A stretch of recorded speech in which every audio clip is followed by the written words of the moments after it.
Hi, everyone. Good evening, morning, or whatever time of day it is for you as you're listening to this. This podcast today is a little bit different because I'm also recording it as in visually. So you can also watch it on YouTube, and I'm going to put a link in the description notes. And the reason I'm saying that, because often you don't have to, is it's just me talking. But in this one, I'm going to be using my whiteboard. Now, it's still going to make sense. I promise you, it's still going to make sense to you because I will explain what I'm doing. But it may be worth you just checking out the YouTube clip as well, just to see it if you get a chance. Because today I want to talk all about fear. Because I see so many cops, especially the blokes, the dudes, really having a hang up about fear.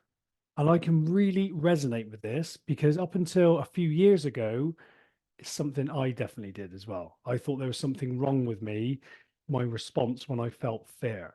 So what I want to talk about today is just about where fear comes from, normalize it and actually give you some tools to be able to deal with it. I don't know if you've seen them, but I was just spitting everywhere. So I should apologize for that. So let's talk about fear because we all experience it, don't we?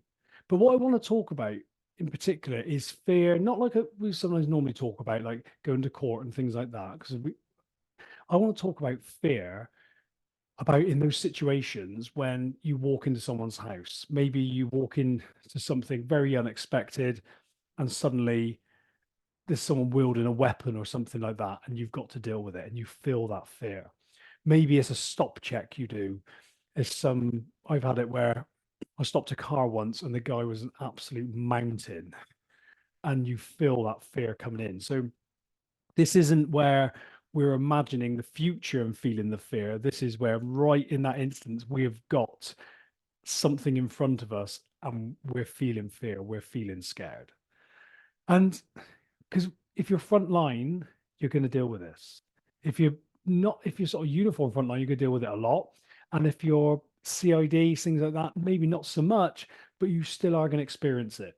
I've been sat across from someone in an interview thinking, he looks like an animal and he really doesn't seem very happy with me.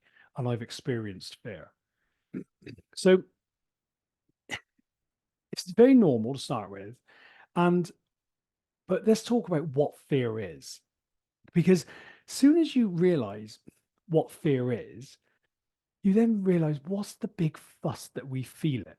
But we're not going to eliminate it, but we realize that this is normal. Okay, this is fine. And when you think what fear is, our brain perceives a danger.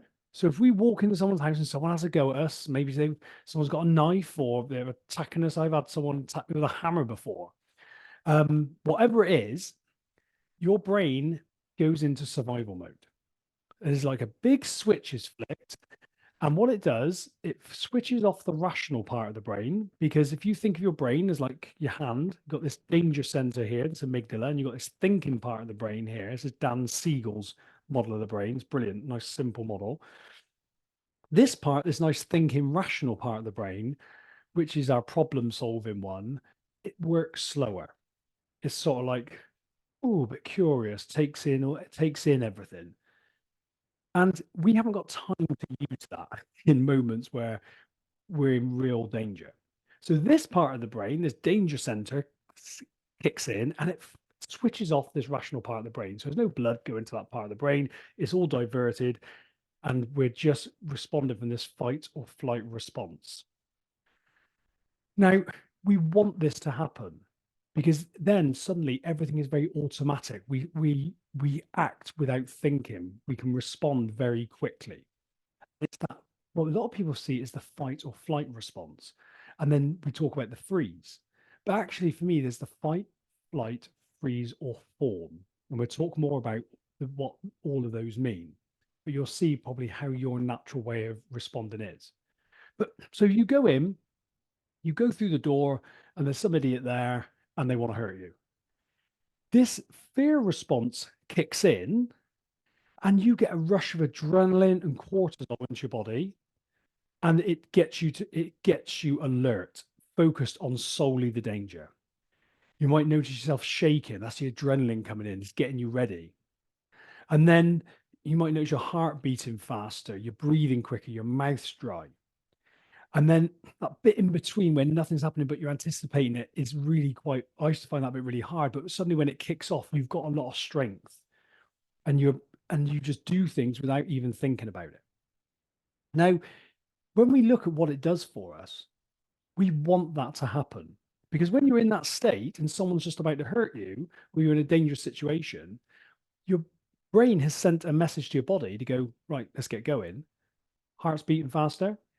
And then the arteries constrict. It's getting blood to where we need it, to our extremities, our arms and legs, whether we're going to run or we're going to fight. And also it's getting the blood to the core, those organs that we need in that moment. It's diverting it away from that thinking part of the brain that takes longer. And so we're just in this automatic mode. And just think of it as survival mode. And that is what we want to happen. And then when the danger is gone, what should happen is that switch should flick once the danger is gone, and then we should just let it all settle. But what happens is we end up having a real judgment about that fear. And we don't like it. We question ourselves, the fact that we felt it. And often we make it mean that we're weak. This is a really common thing I've had. I used to think it, and I used to, I've coached a lot of people around this, where they think the fact that they felt fear in this moment means they're weak. And then, of course, what happens is when we experience the fear response again, which is perfectly normal, we then think something's gone wrong. And we start questioning our ability, and we start fearing turning up at these sort of situations. So first of all, that's the first thing, normalize it. Fear is normal. You're not going to stop that response and you want it. It's a primitive response that is perfectly normal. And we don't want to hide the fact that we're feeling it. And also you want to normalize the response that you experience in your body. So for me, what happens is when I start feeling fear, my legs would shake and my hands would shake. And I used to hate that because before I understood it, I just didn't get it. I was like, whoa, why is it doing this? Why is it doing this? And it was pointed out to me once, and I felt sort of really embarrassed. But I've got this lad who was trying to stop search him. He's kicking off a bit, and I held him against the wall. And this anticipation was like, oh, something's going to happen. Something's going to happen. He's going to kick off. And my legs started shaking. And he actually pointed that out and went, why is your legs shaking? What's wrong with you? You scared? And I was like, well, no, no, no. And I remember making lots of excuses to the person I was working with. And he said, because he had noticed it. I was like, oh, yeah, it just happens sometimes. Well, I wasn't scared or anything and all this because we think we shouldn't feel this fear. But what I've realized that's the worst thing I could have done. Because actually, what I realized was, yes, that was the adrenaline in me. And what's happened is the adrenaline, my brain is anticipating this bloke is going to kick off. So it's getting me prepared. It's getting me ready. It's pumping adrenaline, cortisol into my body. And actually and what's happened is in that moment, because I'm not using it, my legs then shaking. But if I didn't have any judgment of it, it's no problem. But what we do is we have a judgment of it. And I I've been in many situations where I felt scared and where I felt fear, and I probably didn't really want to admit it. Whereas now I approach it very differently. I when I come back to child protection, I ended up having a bundle with someone in a car, voluntary attender actually. I wanted his phone, seen there was stuff on his phone that I needed, end up having he's a big old chap. And I got the phone off him, but God, I was shaking. I could feel the fear. But because I had done this work, I realized that it was that very response that enabled me to have the strength to get that phone off of that person because he was bigger and stronger than me and react in a way and not actually get hurt. And when I come back into the office, instead of going, oh, yeah, I've just had a bundle and, didn't bother me, I actually said, I was scared. I was on my own, had no radio because CID, we go out unprepared like that sometimes. And I had no radio and I'm scrapping for someone who's a lot bigger than me in the car to get his phone off him. But we're just being able to say, I was scared and being like, and that's normal. And I'm glad I was scared. I'm glad I felt that fear because if I hadn't had that, I probably wouldn't have been able to get that off him. So I've had lots of situations in my career where I felt fear and I've tried to mask it, and then and lately more where I felt fear and I just accepted it, and I've had a very different response to it now. Because once we don't fear the fear, then there's no problem. There is no problem. So the first thing I want to talk about is, or show you on the board, and I'll explain to you if you listen to us on the podcast, is where the initial fear comes from. Okay.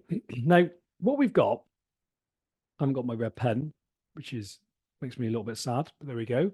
So what we've got is we've got our circumstance. Then we've got our thoughts, our feelings, our actions, and our results. Ooh, just see that. Now, our circumstance is the situation we're in. Okay. So let's just say person being aggressive. Okay. So our circumstances, oh, person, that is awful. I'm just going to start that again. We've got a person being aggressive. Yeah. Let's put person aggressive. And that could be lots of different situations, couldn't it? It could be someone threatening us, um, waving knives around, just being verbally abusive, whatever it is. But we've got that. And then what happens is we feel fear. Now, this might be very different. You might be scared, it might be panic, but let's just call it fear as general. Now, the reason we feel the fear is because of what our brain makes that mean. Okay. So the actual incident, and this may sound really ridiculous, but that incident itself isn't creating the fear. It's what our brain is thinking about it. And that's normal. We want our brain to think that. Because if someone was wielding a knife at us and we were going, oh, well, he seems like a bit of an angry person, but there's no need to do anything, we might get stabbed. And you might go, well, of course, is this person being aggressive is making me feel fear? Because, if that person wasn't there, I wouldn't be feeling fear. But I actually know someone, I forget the name of the condition. They've got a condition where they don't have the cortisol released. And like he's been in situations where someone could point a gun at him and he's just like, he doesn't feel that fear. He doesn't feel it. So those same situations, but actually his body is not, I don't like to say not working normally, but there's a condition where he hasn't got his cortisol being released. And actually that could cause him an issue because he doesn't necessarily recognize danger. But if your brain is functioning, let's say normally, when someone's waving a knife at you or someone's attacking you, you are going to experience fear. Okay. Because maybe it's something like very unconsciously, he's going to hurt me, or she is going to hurt me. So now, if you're thinking, I mean, sometimes my brain goes to, he's going to kill me. You're going to feel fear if you're thinking that, but your brain's doing its job. So someone's having a go at you, you're thinking, you could hurt me. And then you feel fear. And then this is the bit we have the control over, how we act, because we have our circumstance, we have what we think about it, then we have what we feel about it, and then we have our action. Now, this is where we talk about the fight, flight, freeze, or fall. And everyone has, I think, a very natural reaction to it. So my actual natural reaction is to flight. So when I was younger, if there was a scrap, actually my thing was to get out of Dodge. Or what I noticed in the police where I couldn't always, you can't do that necessarily. Mine would be to fawn. And you've probably not heard of fawning, but fighting is, as we say, that's where we go and dive in and have a fight. Then we have our we have our flight response where we want to run. Our freeze where we go, neither of that is working. So now we're just going to and freeze, like the rabbit in the headlights. And then we have the fawn where we try and befriend them. And now for me, this was different than de-escalating. This was actually like, I think I'm in trouble here. And I'd almost get jokey with them and do it. And I've seen that outside the police when I was growing up. If there was a fight, trying to be almost like trying to, yeah, just fawning. Like you think, oh, don't like me, don't hurt me. Now, I've also found with myself, there's a switch. Once it kicks off, I would go to fight. But I would hate that bit before. that anticipation of it. I just hate it. And then sometimes if I was acting as if I was in a situation and I felt this fear, then like I say, I had judgment of it. But we'll talk about that in a minute. So you're in these situations, you think he's going to hurt me, and you're feeling fear. Now, like you say, you probably do one of those four things: fight, flight, freeze, or fawn. So just say you might back away, or you might dive on them and deal with it. So let's put in there: fight in your action, fight, flight, freeze, or fawn. Now, this could show up in many different ways. Fighting, you could be tasering them, or you know, just wrestling with them. Flight could be you're going to move back and ask for assistance, or you might actually be legging it if you're really sort of outnumbered. Freeze is where you just go, oh, and you just don't know what you're doing. You just, not that you don't know what you're doing, but you just like that rabbit in the headlights. And then how you act gives you a certain result. So you sort of think, if you think he's going to hurt me and you feel the fear and you freeze and then you don't react, then you might get hit. So your result will be that you get hurt. Or you might fight and then you might go, you might actually stop that happening because because you've got that fear, you respond to it and then you change that result you've got. But what we want to learn to do is recognize that the fear is normal. The fear is so normal. It comes from the brain's response and it's trying to protect us. Okay. There is nothing wrong with it. And when you feel that adrenaline going through and you feel that shaking and your legs go in, or I spoke to someone and dealt with a very violent incident and then he just couldn't stop shaking and then he actually cried after. And that's fine. That's just the body releasing all of that. And it's normal. That's the bit I want to get through to you. You don't have to be macho. You don't have to be strong. And we're talking about people's definition of strong. All of that is not going to help you. You just have to realize that fear is normal and learn how to experience it. Okay. You need to learn how to experience it. It's not going away and it's your friend. Think of fear as your friend. It's trying to warn you of danger and it's getting you ready. That is exactly what it's doing. And when you treat it like this, what it will do, it will come when you need it and it will go. Now, there's other incidents where suddenly it comes up when you've got case files to do or you're going to court, it comes up just the same and is not helpful. But we're not talking about that. We're talking about when actually we want fear to kick in. When you turn up and it's kicking off. But what happens is sometimes this fear gets out of control and we're resisting this fear. And that's often when we freeze and we don't know how to deal with it.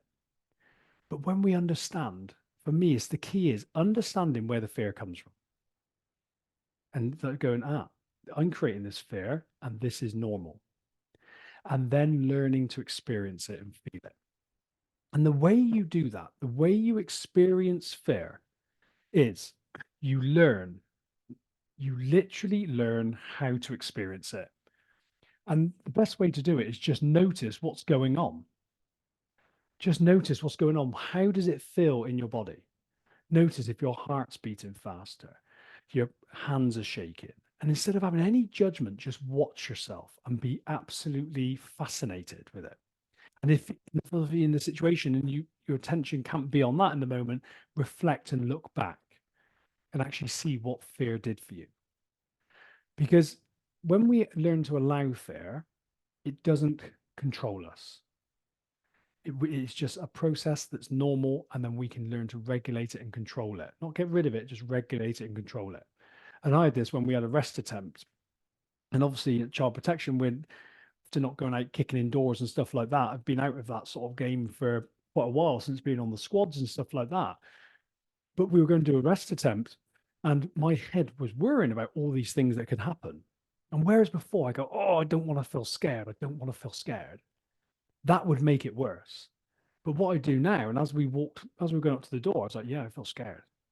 I feel nervous, but that's getting me ready. And I almost tell that little voice that's creating the fear, we're okay at the moment. And actually, but if it all kicks off, I'll let you take over.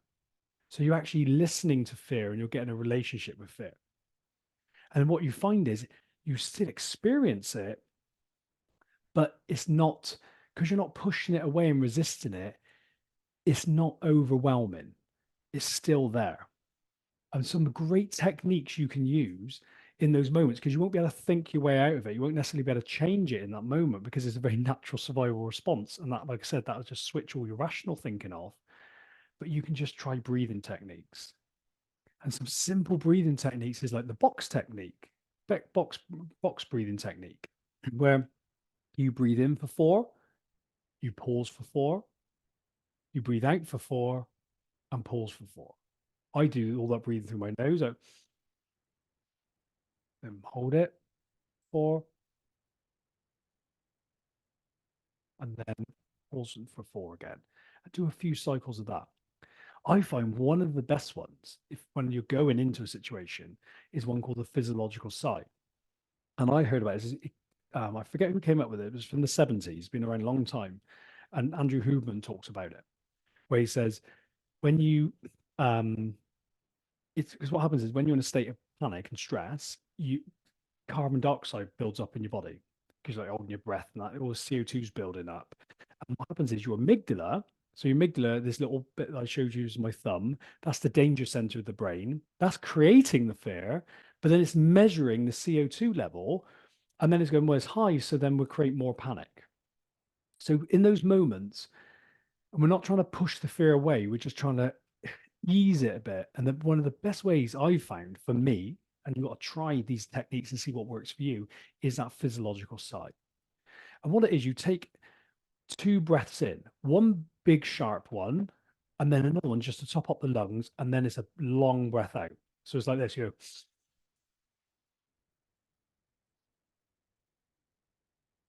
it's real into the diaphragm. So you're like,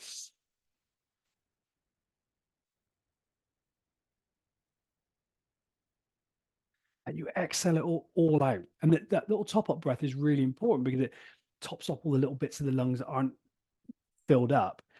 And you will find, you just try it and you do like 3 rounds of that. And even now, I'm like, woof. And it's like suddenly you get this clarity. And it just gives you a moment just to get that sort of clarity and that calm. Now, there's other breathing techniques. There's lots of them. There's the 4-7-8, where you breathe in for 4, hold for 7, and out for 8. So that's in 4 through the nose, hold for 7, and then out 8 through the mouth. That's another good one. But just find the one. I find the physiological side really good, and I use that a lot at work if I'm going out and I'm thinking, actually, I'm feeling a little bit nervous here. So, but the first thing to remember is we create the fear and it's normal. Okay. That's it. And it will regulate itself. It will regulate itself if we allow it.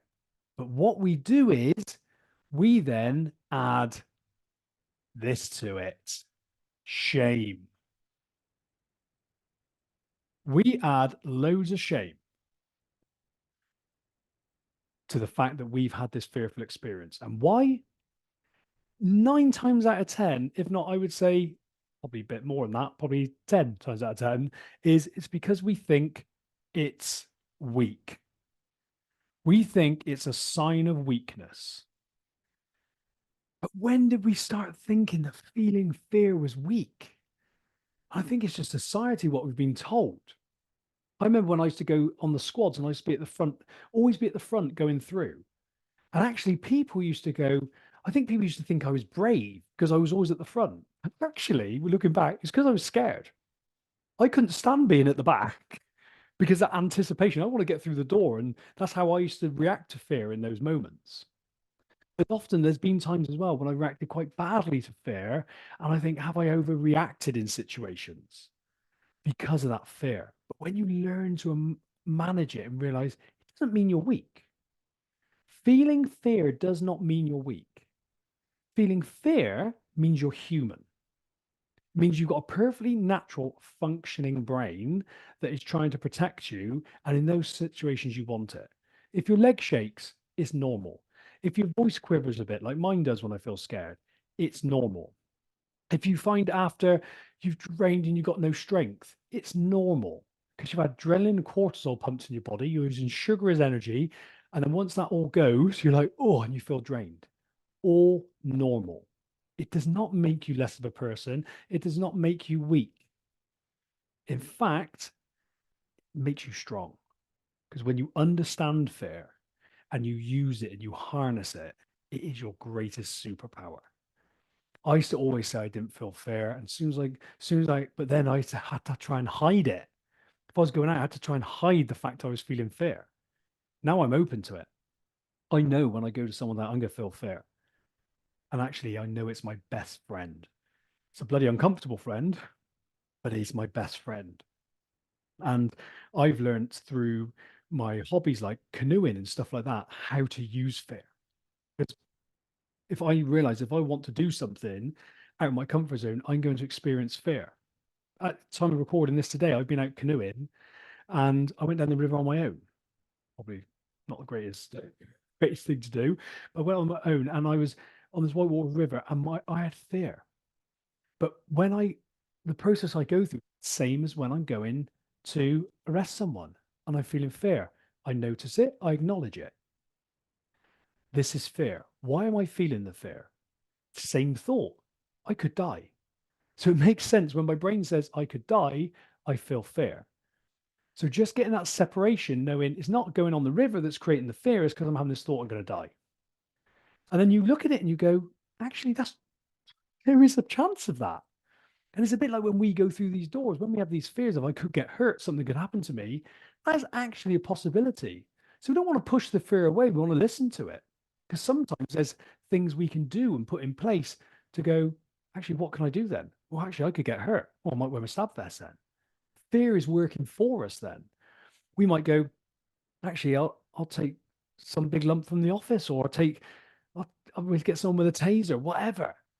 But fear is working for us. But what I find is I go through that same process when I'm kayaking, and it's a great place to experience fear and learn to become friends with it.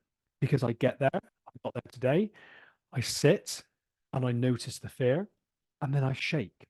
And it's almost, I haven't got control over that. All the adrenaline's in my body.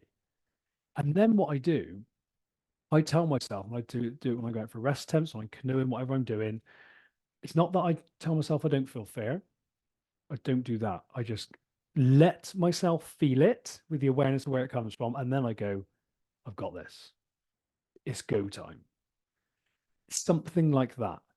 Because what that does, that helps me. I've experienced the fear. I know I can experience it because I've just felt it through. And then I'm going, and we've got this. Let's go. And what happens is you take fear with you. And you'll find is actually really useful. And I just have this trust in myself now that I'll go in. If my voice is a bit squeaky and I'm a bit, ooh, and I'm really aware of myself before, like, because I get like that, very aware of what my hands are doing. Just don't have any judgment over it. It's normal. But I'm telling myself, if this kicks off, then you can have your moment. And I know if it suddenly kicks off, that fight or flight response is going to kick in, and it's always served me. It's always served me, and it's kept me safe. When I look back, it's always kept me safe. But it's when we're resisting it and we're pushing it down often that we can then sort of freeze and do stuff like that. And then what happens is we come away from the incident and we feel shame because we think it's weak. And then what do? We beat ourselves up, or we don't process this fear that we're feeling. So after the event, if just say something's been sprung on you in the event that you go and you didn't expect something and been had to go at, you don't want to go busy in yourself. You don't want to avoid that fear. You want to sit down and experience it. If you've got to cry, cry. If you're just sat there shaking, let yourself shake. Just notice it, get the separation. This is why I'm feeling the fear, and just let it go through. Because what some people do is they busy themselves and trying to avoid it. But that's a bit like putting on a credit card. You're going to pay for it at some point, and you may as well pay for it up front because then you don't put any interest on it. So this is really key. The fear is not the problem. It's our relationship with the fear that is the problem. Okay, that is the key bit. And we can use the model if you're watching this, I'll draw it up again.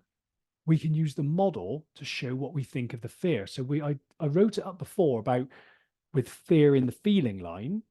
Remember, then you've got your circumstance, thought, feeling, action, result. And we know we're feeling the fear because we're thinking, I'm going to get hurt. So it's natural.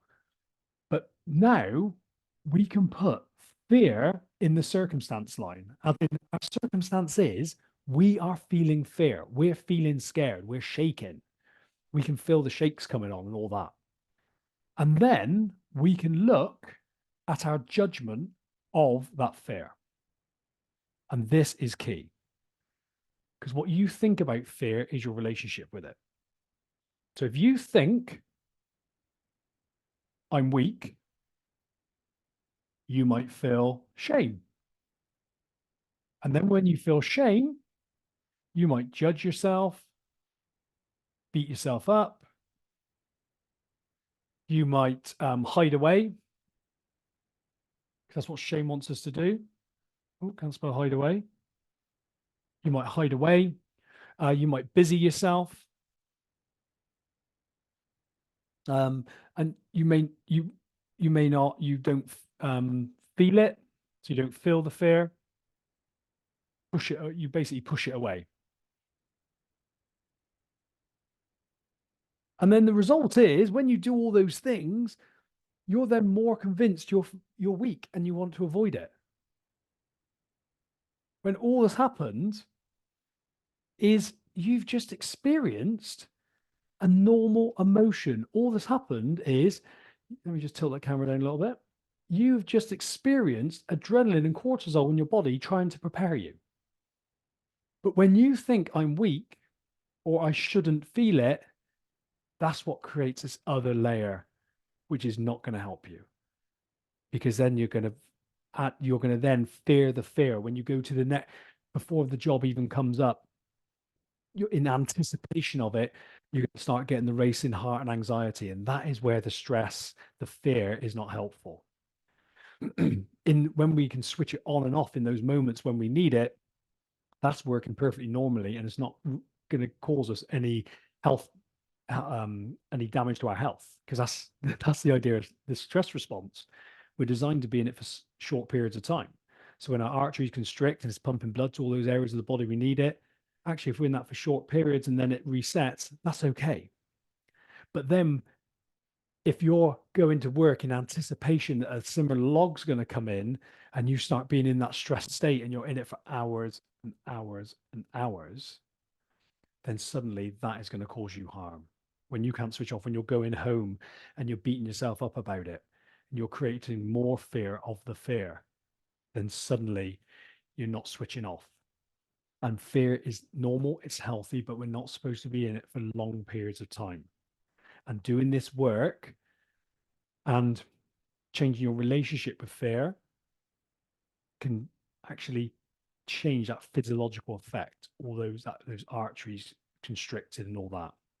Because what can happen is when you feel fear come up, just say like I've done this where suddenly you're home, you think about the incident again. So the incident's gone and suddenly your brain thinks about it again and you feel the fear. Instead of trying to push it away or think there's something wrong with you, you can just go, my brain's experiencing fear because it's imagining that situation in the past again. It's okay. And then you can just experience it. Just feel it through.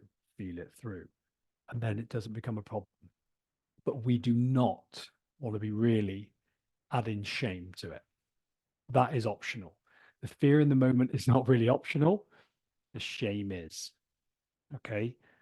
And really, what we want to be looking at is changing our definition of what is strong.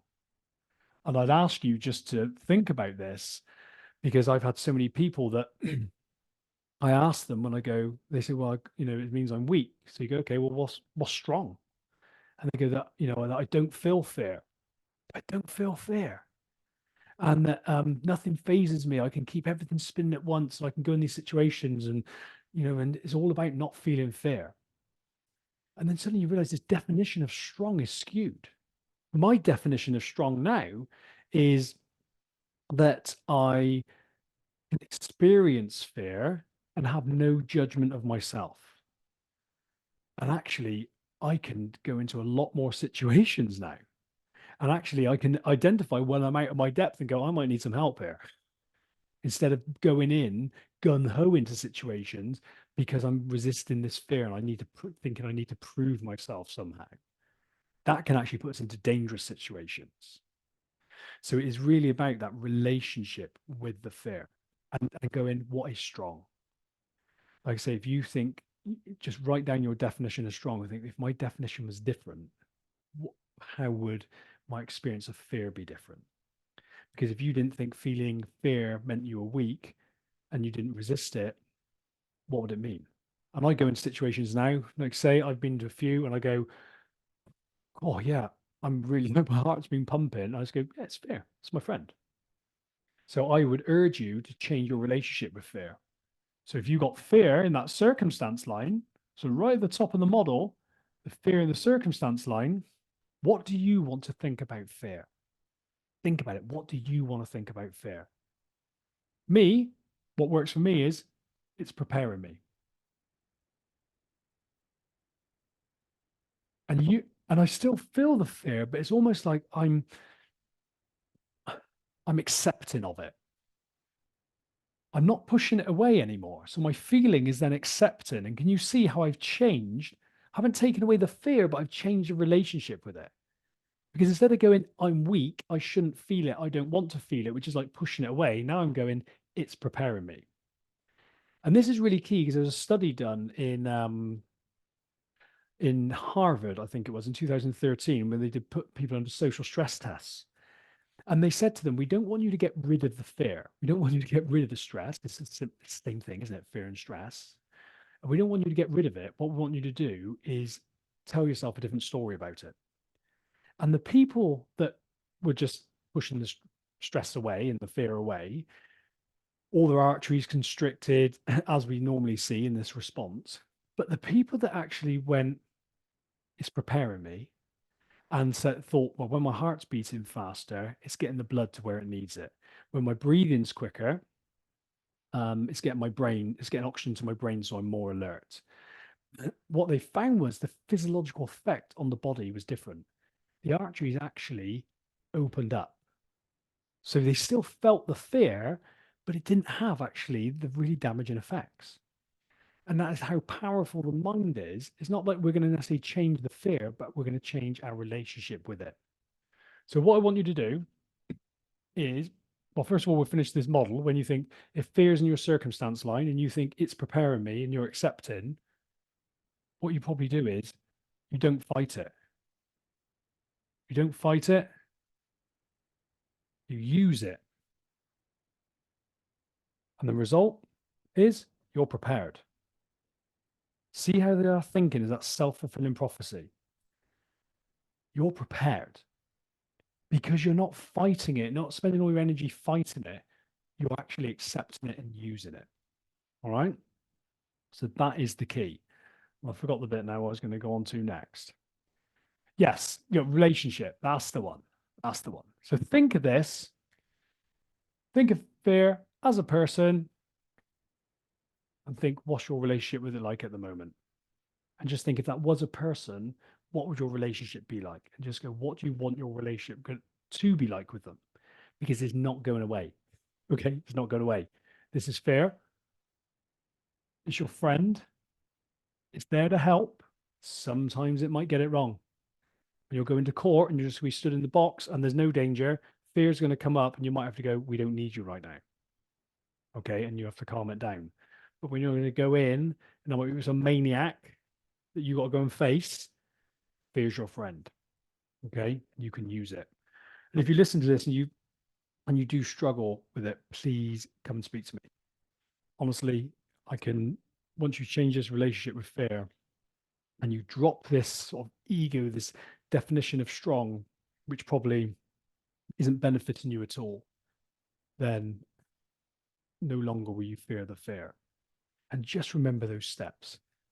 Notice it, notice the fear, don't push it away, acknowledge it. Tell yourself, I'm experiencing fear because blank because I'm thinking I'm going to get hurt. Whatever it is, get that separation and then learn to feel the fear. And then after, remove the shame. That's just something we add to ourselves. And how much stronger do you think, and how much more of an inspiration do you think you'll be to people when you can say to them, I feel fear? And they go, oh, it's normal because I feel fear. You're going in with people and you think they're not feeling fear and you're feeling fear. You think something's wrong with you. So when we realize we're all experiencing it, but actually, when you can go, yeah, I'm feeling fear, but it's not holding me back, you can then encourage and inspire those people coming up behind you. And honestly, it is, for me, it is the key. So I hope that helps. And just remember nothing else. Fear is your friend. Not always a comfortable one, but it is your friend.